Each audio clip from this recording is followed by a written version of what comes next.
কালকে আমাদের স্বাস্থ্যমন্ত্রী পরিষ্কার বলেছে যে আজকে সরকারের এটা দায়িত্ব, সুতরাং হাসপাতাল খুলে যারা লাইসেন্সবিহীন, এখান থেকে 100 গাছ দূরে হাসপাতাল খোলাটাই বেআইনি হয়েছে, ঠিক না? ঠিক বলবো?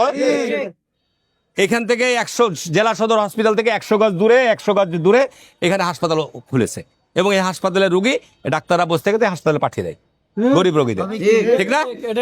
সুতরাং আমাদের এইসব ব্যাপারে আমরা দৃঢ়প্রতিজ্ঞ, এবং প্রাথমিক হিসাবে এই সমস্ত ডাক্তারদেরকে এখান থেকে বদলি করা হচ্ছে। এদের 5 জনের মধ্যে 2 জন ডাক্তার যারা প্রমোশন হয়ে সহকারী আপনার অধ্যাপক হয়েছে, স্বাভাবিক কারণে তারা কিন্তু এখানে সহকারী অধ্যাপকের কোনো পোস্ট নাই, তারা অটোমেটিক চলে যাবে অন্য জায়গায়। একজনকে মনে হয় সম্ভবত নওগাঁ মেডিকেল কলেজে দিয়েছে, আর একজন রাজশাহী মেডিকেল কলেজে গিয়েছে, ঠিক আছে? আরএমওর দায়িত্বে যে ছিল সে আরএমওর ভারপ্রাপ্ত আরএমও হিসাবে ছিল।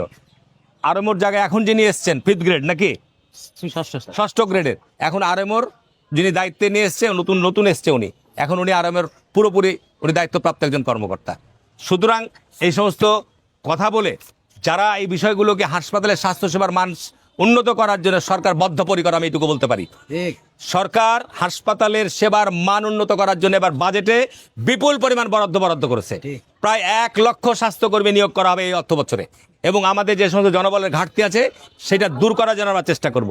সুতরাং হাসপাতালে কর্মরত চিকিৎসকরা, আমি আজকে খবর নিয়েছি যে হাসপাতালে বর্তমানেও যারা কর্মরত আছে তারা নিয়মিত হাসপাতালে উপস্থিত হচ্ছে না। আমি সাংবাদিক ভাইদের বলবো এটা আপনাদের দায়িত্ব। সাংবাদিকরা আমাদের বলবো যে আমাদের সমাজের দর্পণ, তারা তথ্য তুলে ধরে, তার আলোকে ব্যবস্থা গ্রহণ হয়। সুতরাং সঠিক তথ্য আপনারা তুলে ধরবেন। আমি আজকে তথ্য নিয়েছি যে হাসপাতালে এটা একটা বড় চ্যালেঞ্জ।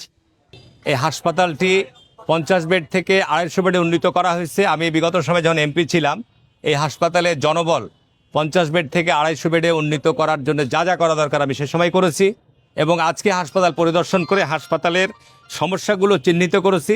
হাসপাতালে আশা করছি যে আগামী আমাদের এই জুলাই আগস্টের মধ্যেই ইনশাল্লাহ হাসপাতালকে আমরা ডিজিটালাইজ অটোমেশন পদ্ধতির মধ্যে নিয়ে আসবো, এর ফলশ্রুতিতে হাসপাতালের চিকিৎসার গুণগত মান আমাদের কিছুটা ইমপ্রুভ হবে।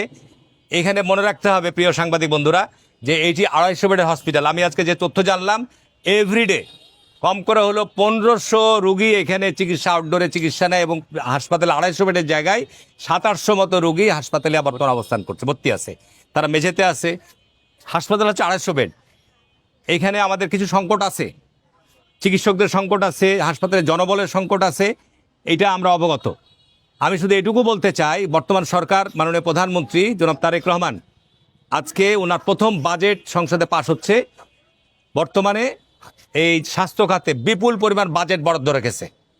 এখানে আপনারা হয়তো অনেকে জানেন না যে চাঁপাইনবাবগঞ্জ এই সদর হসপিটালে আমি বিগত সময় এমপি যখন ছিলাম তখন এখানে ডায়ালাইসিস ইউনিট স্থাপন করার জন্য উদ্যোগ নেওয়া হয়েছিল, এবং ডায়ালাইসিস ইউনিটের জন্য অবকাঠামো এখানে কমপ্লিট আছে।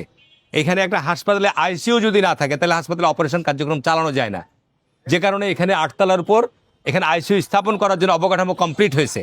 আমি আশা করছি যে এই বছরই এই হাসপাতালে আইসিইউ এবং আমাদের ডায়ালাইসিস ইউনিট চালু করার জন্য যে পদক্ষেপ গ্রহণ করা দরকার আমরা করবো ইনশাআল্লাহ। আমি সর্বশেষ অনুরোধ করব আমাদের হাসপাতালের তত্ত্বাবধায়ক এবং আমাদের আরএমও সাহেব আছেন, আপনারা হাসপাতাল পরিচালনার দায়িত্বে আছেন, আমি বিশেষভাবে অনুরোধ করব যে ডাক্তারদেরকে নির্ধারিত সময়ে উপস্থিত করাবেন। কোনো ডাক্তার যদি নির্ধারিত সময়ে উপস্থিত না হয় তাহলে কিন্তু সরকারের ব্যাপারে খুবই কঠিন।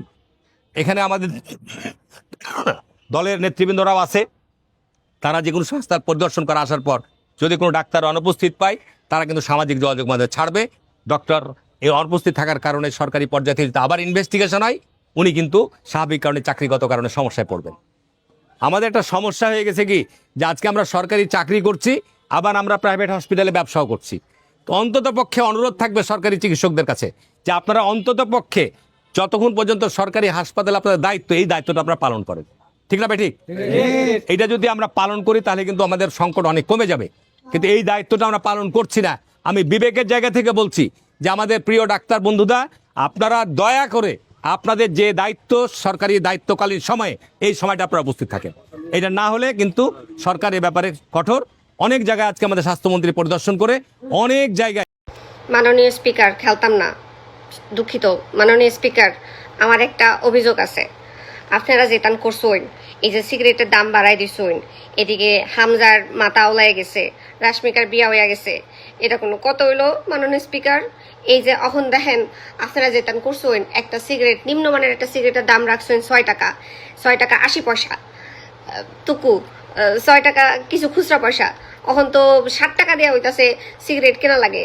এখন হামজা, তারপরে আমগো ওই যে বটতলার ক্লার্ক, ব্যারিস্টার কি জানি নাম রাখছে তার, শাহরিয়ার, হেতেরা যে সিগারেট খায়, হেতেরা তো চেইন স্মোকার, হেতে সিগারেট খাওয়া আপনারা বন্ধ করে দিচ্ছেন। এটা একটা বিরাট অপরাধ করছেন। আর এই যে সরকারের নামে যে সরকারের রাজস্ব খাতে যে এই 5,000 কোটি টাকা আইব, এটাও কিন্তু একটা বিরাট ভুল করছেন। এই 5,000 কোটি টাকা একটা মনে করেন যে যারা হইতেছে নেশা করে, এই ড্রাগস খায়, হ্যাগো থিকা যে অল্প কিছু পয়সা যদিও আসে, আমি জানিও না এই বিষয় সম্পর্কে অত ভালো কইরা, কিন্তু যদি কোনো পয়সা রাজস্ব খাতে আসে আর সেটা দিয়ে যদি দেশের মানুষের বাড্ডেলের একটা ব্যবস্থা করণ যায়, সেটা তো মনে করেন একটা বিরাট অপরাধ। এই বিরাট অপরাধটা আপনারা করুন না। আর যদি করুনি তাহলে আপনাদের কাছে আমার একটা দাবি আছে, সেটা হলো জামাত ইসলাম থেকে শুরু কইরা যারা যারা মনে করুন এই যে দাবি দেওয়া তুলছে কি লিগা মদ আর সিগারেটের মধ্যে আপনারা ট্যাক্স বসাইছুন, এটা একটা বিরাট অপরাধ করে ফেলাইছুন। হেলিগা আপনারা কিতা করতে পারেন, আপনারা যেতান করতে পারেন বিদেশ থেকে অনেক দামি দামি সিগারেট না জামাত ইসলাম গো যে মগবাজার একটা অফিস আছে, সেই জায়গায় আপনারা পাঠাই দিতে পারেন। হেতে করে হেগো মুখটাও বন্ধ থাকবো, আর হেগো থেকে যে জনগণ মানুষের ইন্সপায়ার হইতেছে সিগারেট আর মদ খাওয়ানোর লেগা, সেইটাও কমবো। মানে দেশের মধ্যে তোর মনে করেন ধর্ষণ, মারামারি, খুনাখুনি, হাতাহাতি যা মনে চায় তাই হইতাছে। এখন সরকার যদি চিন্তা করে যে আমরা যদি এই ড্রাগসের উপরে ট্যাক্স বাড়াই দিই, তাহলে তো মানুষ ড্রাগস কম খাইবো, মাথা কম হালাইব, দেশের মধ্যে অশান্তি কম হইব। এটা তো একটা বিরাট অপরাধ। এরা তো এটা চায় না। জামাত ইসলাম মানে হইতাছে খুন খারাপি, রাহাজানি যা কিছু আছে জীবনে সব কিছু করতে হইব। কারণ হেরা তো মনে করেন যে যদি মানুষ যদি সুস্থ থাকে, মদ না খায়, সিগারেট না খায়, সুস্থ মাত্রায় তো এটা করতে পারবো না।